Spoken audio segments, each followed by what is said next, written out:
queria fazer essa obra. De 1846 a 2005, nunca deixaram fazer essa obra. Nunca deixaram. Mas também nunca se importaram com a quantidade de mães, pais e crianças que saía da sua terra natal, ia tentar a sorte em São Paulo, Rio de Janeiro, e que muitas vezes morria sem conseguir realizar o sonho.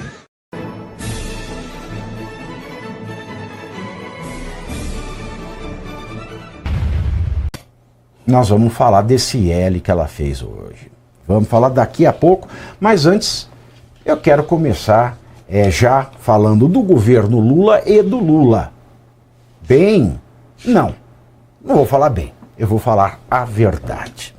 Segundo informações do Banco Central, as estatais brasileiras acumulam um déficit de 7,4 bilhões de reais em 2026.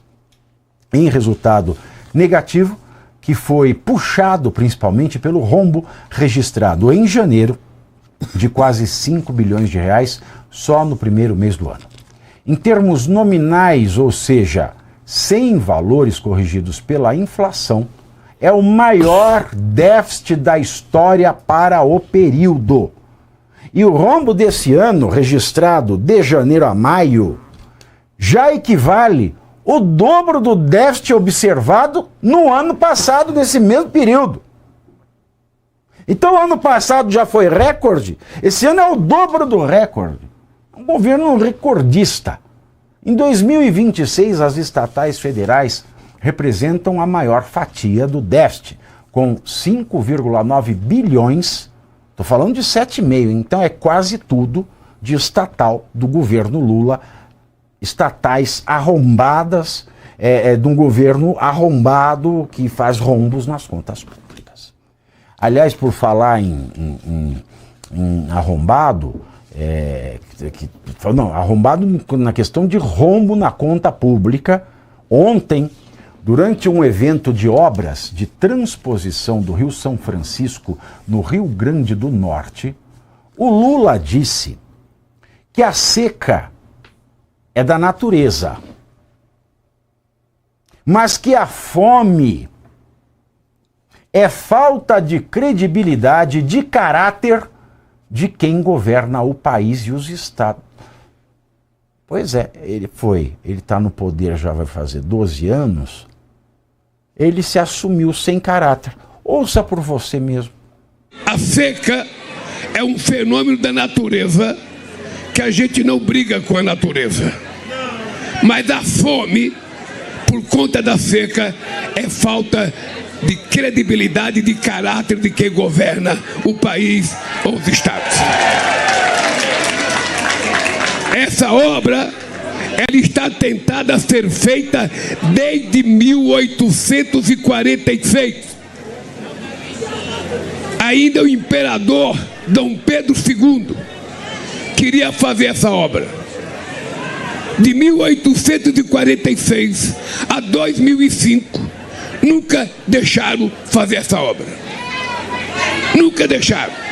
Mas também nunca se importaram com a quantidade de mães, pais e crianças que saía da sua terra natal, ia tentar a sorte em São Paulo, Rio de Janeiro, e que muitas vezes morria sem conseguir realizar o sonho.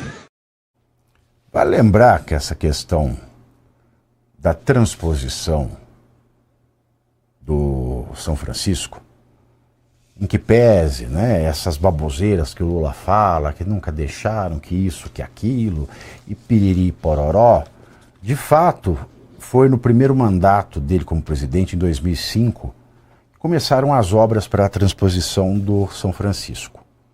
Foi no governo Lula em 2005. O Lula ficou até 2010, né? Ele terminou o segundo mandato, ele foi reeleito em 2006, ficou até 2010 e entregou para Dilma Rousseff, que ficou de 2011 a 2016, até quando ela foi empichada. Quando ele entregou para Dilma, nesses 5 anos, em que depois, desde 1846, segundo Lula, ninguém deixou fazer essa obra, em 5 anos, o Lula entregou para Dilma a impressionante margem de 3% da obra acabada da transposição do Rio São Francisco. 3! Diabo, 3! Diabo! 3 diabo! Aí veio a Dilma, ficou 11, 12, 13, 14, 15, 16, 6 anos. Quase 6. Aí a Dilma, ela deu uma adiantada. Aí ela entregou pro Temer mais 9% feito. Então, o Dilma e a Dilma pegaram 11 anos, entregaram 12%. O que você faz com 12% de transposição? Mas nem limpar a bunda você limpa, pessoal. Aí o Temer não fez nada, porque foi aquele mandato tampão, etc, não deu tempo, e fez muita coisa o Temer nesse meio tempo, fez muita coisa, e também, é claro, acabou com o Brasil, porque dessas coisas que ele fez, botou lá o Mussolini da Moca, de onde ninguém tira, né? É aquela coisa, o Temer foi sabe gente quando tá moribunda, vai morrer no hospital, aí tem aquela melhora. Aí o sujeito fica assim, 1, 2 meses, maravilhoso, pulando uma amarelinha na rua, aí do nada, pluft. É a chamada melhora antemortem. O Temer foi isso. Ele deu aquela melhorada no Brasil, mas pôs o cancro, o bandido do Alexandre de Moraes no STF. E aí nós estamos onde estamos. Mas a grande verdade é que entrou o Bolsonaro. E com pandemia e tudo... Esse homem, esse genocida, como diz o Lula, ele fez os outros mais de 80% que faltavam. Ele terminou essa obra. Aí o Lula pegou em 2023, ele desfez um cadinho para não ter que entregar a obra que o Bolsonaro terminou em 4 anos com pandemia. Então esse é o senhor sem caráter. Quando ele fala que morrer de fome em lugar de seca é porque tem bandido na política, é verdade. É verdade. Ninguém morre de fome em Israel. Israel é muito mais seco do que o Nordeste. Israel tem muito menos recurso natural do que o Nordeste. Aí você olha, Israel e Palestina. É a mesma composição, é o mesmo jogo geográfico, geodésico, biológico, de biomas, de faunas e floras. Mas de um lado, tem safado, que é a da Gaza. Tem gente podre, corrupta, bandida, terrorista, e de outro tem governo de gente que quer viver decentemente. Que o Lula, aliás, não gosta dessa gente. Não gosta. O Lula é antissemita. Antissemita. E não adianta ver o Cláudio Lotenberg, presidente da CONIB, falar que o Lula não é antissemita, porque é. Aliás, é por falas desse já ex do presidente da CONIB que existiu tanta perseguição a judeu no mundo. Vou ao livro de Hannah Arendt, Eichmann em Jerusalém, que tornou-se um livro, porque não foi escrito como livro. Foi escrito como série de artigos para a revista The New Yorker, para a qual Hannah Arendt, uma das maiores filósofas do século XX, reconhecida como a grande filósofa contra o totalitarismo, uma judia alemã que conseguiu, com o auxílio do seu orientador em filosofia em Munique, Martin Heidegger, sair da Alemanha e radicar-se em Nova York. Então esta grande filósofa, ela acompanhou pela revista The New Yorker o julgamento de Eichmann, um dos idealizadores da solução final dos judeus durante o regime nazista na Alemanha, que foi capturado na Argentina e mandado para ser julgado ad hoc em Jerusalém. E Hannah Arendt foi acompanhar esse julgamento e ela escreveu, enquanto o julgamento acontecia, artigos do que ela via no julgamento. E depois esses artigos foram reunidos em um livro chamado Eichmann em Jerusalém, que qualquer um de vocês pode ler. E existe um capítulo nesse livro que tem 2 títulos. É o único capítulo do livro que tem 2 títulos. Porque eu não quero que o Lotenberg ou ninguém da Conib venha mandando notificaçãozinha. Então eu estou explicando tudo para vocês entenderem do que eu estou falando. O único capítulo com 2 títulos no livro Eichmann em Jerusalém se chama A Conferência de Wannsee ou Pôncio Pilatos. Aí vocês vão entender por que ela coloca esse título alternativo, ou Pôncio Pilatos.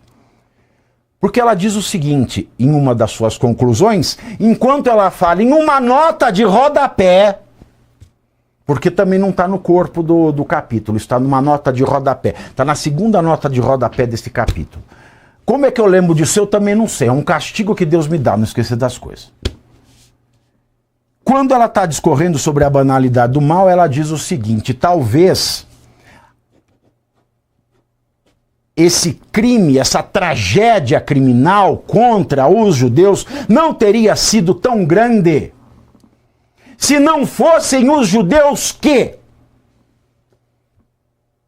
a pretexto de terem alguma vantagem dentro de um regime, a pretexto de terem alguma vantagem com relação aos seus semelhantes, ao invés de terem auxiliado os nazistas a encontrarem judeus e bens de judeus, tivessem se rebelado desde o início.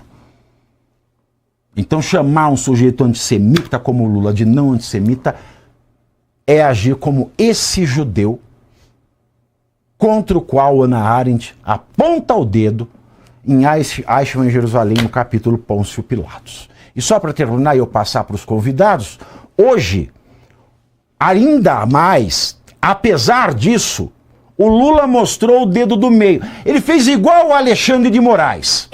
É moda! É moda! Qual é a moda do facínora? Mostrar o dedo do meio. O Lula mostrou o dedo do meio durante o discurso no Palácio do Planalto, quando ele defendia o direito da população de baixa renda de acessar serviços públicos de qualidade. Olha esse momento. Nós vamos acabar com essa história que eles pensam que o pobre não gosta de coisa boa. Aqui para eles.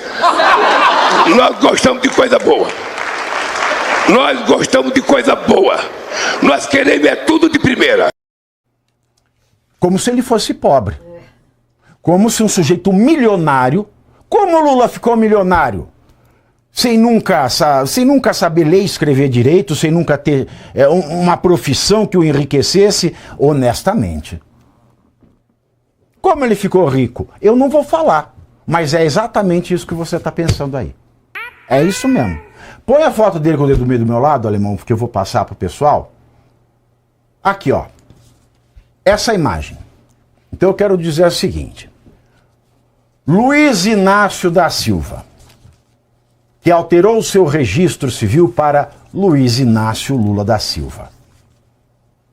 Pegue o seu dedo do meio e enfie no meio do seu cu.